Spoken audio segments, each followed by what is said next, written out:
Fukuzawa's main claim is by aligning itself with Western civilization, Japan would be better off cutting its ties to traditional Asian nations like China and Korea.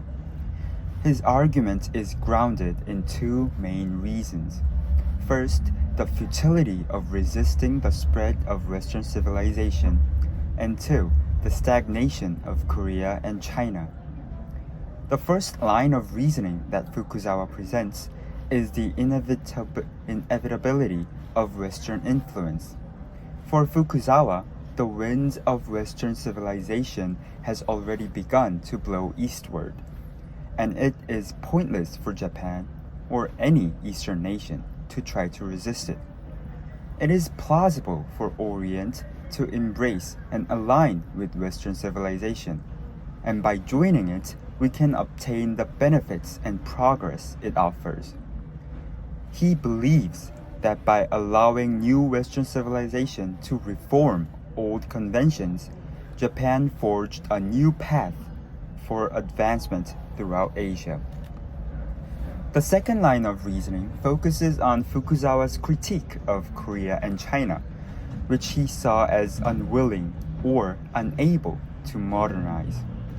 Fukuzawa believed that these two nations are mired in outdated traditions and customs, mainly rooted in Confucian values, left them stagnant and incapable of progress.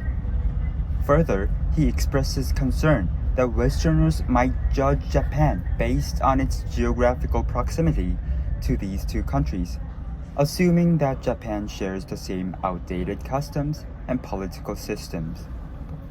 In the end, the two reasonings lead to the conclusion, or to put it another way, why he wrote this article, that Japan should leave Asia.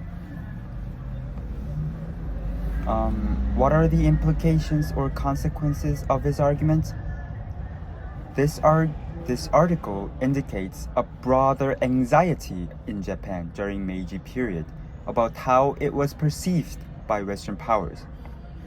By modernizing and adopting Western practices, Japan sought to demonstrate that it was a serious, modern nation that deserved respect and equal treatment.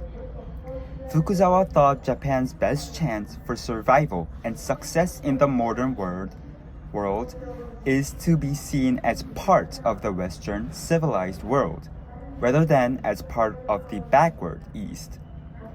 Japan's strategy to avoid colonization and secure its independence in a world dominated by Western imperialism.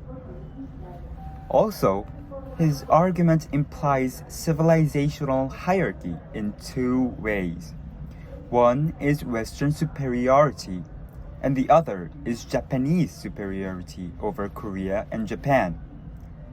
This article implicates that Japan as superior within Asia, not only because of its willingness to modernize, but also of its ability to understand those Western civilization. At first, Fukuzawa's argument seemed as an anxiety-driven Japan's defensive strategy against Western power. However, as Japan became one of the imperial powers, this led to the consequence of justification of colonization. Every war has or tries to have a reason behind it, and his argument was a good fit. Now, was he right or was he wrong about things?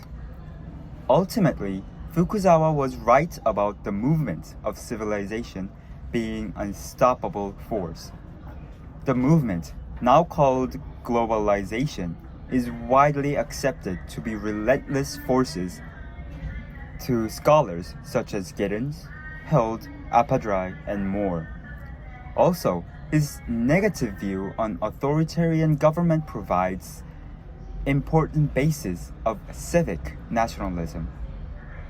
He argues that Japan should not define itself based on its historical ties to China and Korea or its cultural heritage as an Asian nation, but rather through its commitment through to modernization and progress.